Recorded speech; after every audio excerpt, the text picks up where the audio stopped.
Hello students, BA part 2 honours part 2 के विद्यार्थियों के लिए भारतीय राजनीतिक व्यवस्था का जो आपका पेपर है उसमें बच्चों मैं doctor Nidhi Yadav SVC government college Ajmer से बच्चों हम लास्ट क्लास में मौलिक अधिकारों पर चर्चा हमने प्रारंभ कर रखी थी और उसके कल हमने लास्ट क्लास के अंदर मौलिक अधिकारों का मूल्यांकन किया था। मौलिक अधिकारों के साथ साथ ही भारतीय संविधान में एक और जो प्रजातंत्र का आधार माना जाता है वे है फंडामेंटल ड्यूटीज़। यद्यपि 1950 में जो भारतीय संविधान लागू किया था उसमें केवल मौलिक अधिकारों का ही उल्लेख था, मूल कर्तव्यों का नहीं। लेकिन 1976 में जब संविधान का संशोधन हुआ तब संविधान में नागरिकों के मूल कर्तव्यों का भी उल्लेख जोड़ा गया। तो जहाँ संविधान के भाग 3 में मौलिक अधिकारों का उल्लेख है, वहीं संविधान के भाग 4 में चतुर्थ क जोड़ा गया, जिसमें 10 मूल कर्तव्यों की व्यवस्था की गई। ध्यान दें बच्चों, चतुर्थ क जोड़ा गया जिसके द्वारा संविधान के संशोधन के द्वारा इसको मूल कर्तव्यों को भी संविधान में शामिल कर लिया गया। और ये जो कर्तव्य थे इनकी संख्या 10 रखी गई। और 2002 में जब एक और संवैधानिक संशोधन हुआ, जब 6 से 14 वर्ष तक के बच्चों को शिक्षा का अधिकार मिला और यह कर्तव्य जो बनाया गया, अब नागरिकों के अधिकार जो 10 थे अब 11 हो चुके हैं। अब ये 11 कर्तव्य कौन कौन से हैं उनको एक एक आप लोगों के सामने बता रहे हैं। सबसे पहली बात, भारत के प्रत्येक नागरिक का एक कर्तव्य होगा कि वह संविधान का पालन करेगा और उसके आदर्शों, संस्थाओं और राष्ट्रध्वज का, राष्ट्रगान का आदर करेगा। ये इसका पहला मौलिक कर्तव्य है प्रत्येक नागरिक का। दूसरी बात, स्वतंत्रता के लिए हमने जो राष्ट्रीय आंदोलन के प्रेरित करने वाले जो उच्च आदर्श थे उनका पालन करेगा।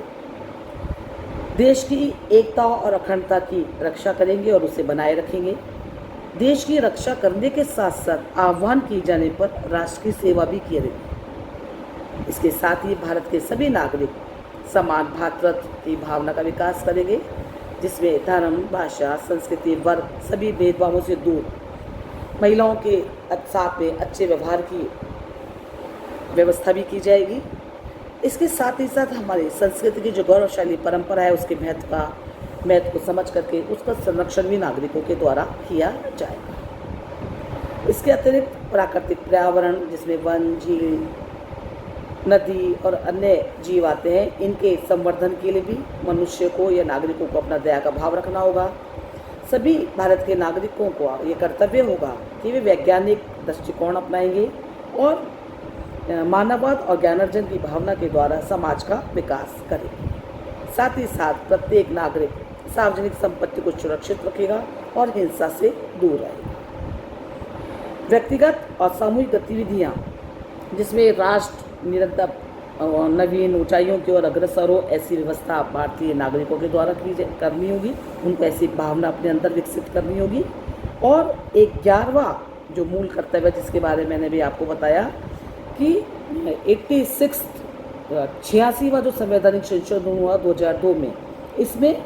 51 क में संशोधन करके प्रारंभिक शिक्षा को भी सर्वव्यापी बनाया गया और ये अभिभावकों के लिए भी कर्तव्य निर्धारित किया गया कि वे राज्य के साथ मिलकर के 6 से 14 वर्ष के बच्चों को शिक्षा का अवसर प्रदान करेंगे। तो बच्चों, एक लंबी फहरिस्त हम देख रहे हैं इन 11 कर्तव्यों की जो भारतीय संविधान में मूल अधिकारों के साथ साथ, जहाँ एक तरफ नागरिकों को अधिकारों से सुसज्जित किया गया है, साथ ही साथ उसके मूल कर्तव्य भी बताए गए हैं। अगर हम दूसरे देशों की बात करते हैं, जापान, इटली, चीन और अन्य देशों की बात करें, तो वहाँ पर भी अधिकारों के साथ साथ कर्तव्यों की बात की गई है। इसी के अनुरूप भारत के संविधान में भी नागरिक कर्तव्यों के द्वारा ये आशा की गई है कि प्रत्येक भारतीय नागरिक अपने कर्तव्यों को अधिक से अधिक इनका पालन करेंगे। और यह इस बात में हमारे को कोई संदेह भी नहीं है कि जो सोसाइटी से अगर हमको अधिकार मिले हैं तो उसके बदले में हमें कुछ कार्य भी करने होंगे और कुछ सोसाइटी को रिटर्न भी करना होगा, और ये कर्तव्य ही वो हमारा रिटर्न होंगे जो हम सोसाइटी या स्टेट को दे सकते हैं। प्रोफेसर लास्के ने इस संबंध में कहा भी है कि किसी भी व्यक्ति को असामाजिक कृत्य करने का अधिकार हम नहीं दे सकते हैं, और यह नागरिक का दायित्व है कि वो समाज को कुछ ना कुछ अवश्य दे, क्योंकि जब वह समाज से या राज्य से नागरिक ये आशा करता है कि वह संविधान और कानूनों का पालन करे, देश की सुरक्षा व्यवस्था और शांति और सुरक्षा की व्यवस्था मुहैया कराए, तो अब ये नागरिकों का भी कर्तव्य है कि वे देश की सुरक्षा करें, सार्वजनिक संपत्ति को नुकसान न पहुंचाए। इसलिए हम ये देखते हैं कि भारतीय संविधान में जो कर्तव्य बताए गए हैं, इससे राज्यों को के साथ साथ समाज के साथ साथ नागरिकों के भी दायित्व ये सब आ जाते हैं कि वह इन कर्तव्यों के निर्वाह के द्वारा सोसाइटी के सामने एक अपना आदर्श स्थापित करेगा। लेकिन यहाँ पर एक बात का मैं और उल्लेख करना चाहूँगी बच्चों की, ये जो मौलिक कर्तव्य भारतीय संविधान में संशोधन के द्वारा जब शामिल किए गए, कुछ विचारकों का ये मानना है कि भारतीय संविधान में कुछ ऐसे शब्दों का या ऐसा शब्द काम में लिए गए हैं, जैसे मिली जुली संस्कृति, वैज्ञानिक दृष्टिकोण, जो बहुत क्लियर नहीं है। तो कुछ कर्तव्य ऐसा लगता है कि जिनके बारे में कुछ ज़्यादा डेफिनेटली क्लियरली बताया नहीं गया। एक आलोचना मौलिक कर्तव्यों की यह की जाती है। यह भी कहा जाता है कि कुछ कर्तव्य ऐसे हैं जिन्हें मात्र दोहराया गया है। जब ये कहा गया है कि नागरिक भारत की संप्रभुता की रक्षा करेंगे, ये बात इसी प्रकार नागरिकों के देश की रक्षा करनी चाहिए, जबकि ऐसा मानना है कि ये बातें भारतीय संविधान की प्रस्तावना के द्वारा, मौलिक अधिकारों के द्वारा या संविधान के मूल प्रारूप में सारी बातें जब जोड़ दी गई हैं, बता दी गई हैं, तो इनको रिपीटेशन किया गया है। साथ ही साथ एक बहुत बड़ा आलोचना या समीक्षा जो मौलिक कर्तव्यों की जाती है कि मौलिक कर्तव्यों की अवहेलना अगर होती है तो उनके दंड के लिए अभी तक कोई व्यवस्था नहीं की गई है, और यह आवश्यक है कि संसद इनके लिए उचित कानूनों का निर्माण करे। लेकिन अगर हम ये स्थिति देखें कि हमारे जो कर्तव्य जिस प्रकार से गिनाए गए हैं, उनको देखते हुए यहाँ पे दंड की अभी तक कोई व्यवस्था नहीं की गई है। तो हम ये देखते हैं कि भारतीय संविधान में बदली हुई परिस्थितियों में देश को मजबूत बनाने के लिए कुछ व्यवस्थाएं नागरिक अधिकारों के साथ साथ मौलिक कर्तव्यों की भी की गई है, और यह कर्तव्य को लागू कराने के लिए कोई संवैधानिक पावर होनी चाहिए या संसद के द्वारा इस प्रकार की व्यवस्था की जानी चाहिए कि कर्तव्य वास्तव में अपने स्वरूप को प्राप्त कर सके। इस बारे में चर्चा लगातार चलती रही है। और तो बच्चों, आप ही देखते हैं कि एक बड़ा टॉपिक जिस पर हमने चर्चाएं प्रारंभ की हैं, वो मौलिक अधिकार हो गए, मौलिक कर्तव्य हो गए। मौलिक कर्तव्यों पर जनरली आप या तो 2 नंबर का क्वेश्चन आता है छोटा, जहाँ मौलिक कर्तव्यों के बारे में कोई बात पूछी जा सकती है कि अगर ज़्यादा से ज़्यादा ऐसे मौलिक कर्तव्यों के बारे में कौन कौन से मौलिक कर्तव्य भारतीय संविधान के द्वारा नागरिकों को बताए गए हैं, निर्देशित किए गए हैं, तो आप ये देख सकते हैं कि 4 नंबर का क्वेश्चन इस पर बनता है। तो आप ये देख सकते हैं कि मौलिक अधिकार और मौलिक कर्तव्य वाले जो आपके टॉपिक हैं, ये बहुत अच्छे से हमने आपको समझाए हैं, बताए हैं। साथ ही साथ इनके संबंध में PDF भी आप लोगों को उपलब्ध कराई गई है, और आप इनका अच्छे से अध्ययन करें। किस प्रकार के क्वेश्चन 2 नंबर में आएंगे, जो बहुत सामान्य बात जब पूछी जाएगी, कुछ क्वेश्चन जब कुछ पॉइंट्स या कुछ विशेषताएं या कुछ लक्षणों के बारे में जिक्र किया जाएगा, तो उनके क्वेश्चन 4 नंबर के बनते हैं। और इसी प्रकार में अगर जब बिल्कुल निबंधात्मक बड़ा क्वेश्चन आता है मौलिक अधिकारों पर,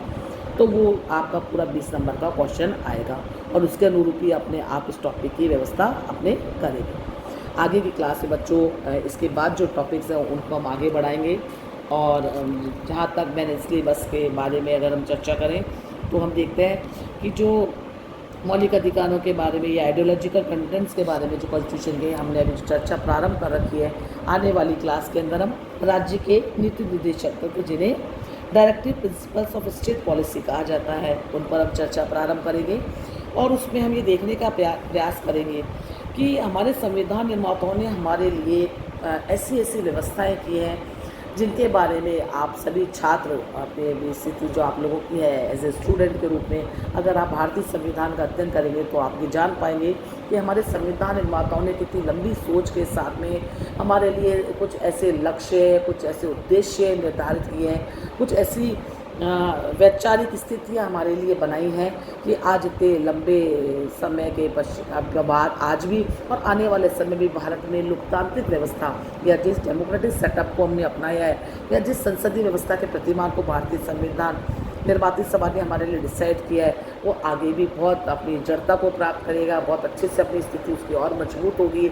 और समाज के विकास के साथ साथ हमारे जो संविधान जो हमने बनाया है वो अपनी डायनेमिक स्थिति को बनाए रखेगा और संवैधानिक संशोधन के द्वारा इसमें जो गत्यात्मकता बनी हुई है यह बनी रहेगी, ताकि समय और परिस्थितियों के साथ भारतीय संविधान एक कोई स्थित प्रज्ञा चीज़ ना होकर के एक गत्यात्मक व्यवस्था बनी रहे कि जैसे समाज राज्य में स्थितियों का अंतर्राष्ट्रीय स्थितियों परिस्थितियों में परिवर्तन हो, उसके साथ साथ भी भारतीय संविधान का भी विकास होता रहे। ये क्रम आगे अनवरत रूप से जारी रहेगा। आने वाली क्लास के अंदर नेक्स्ट वीक के अंदर हम राज्य के नीति निर्देशक तत्वों पर अपनी चर्चा प्रारंभ करेंगे। थैंक यू बच्चों।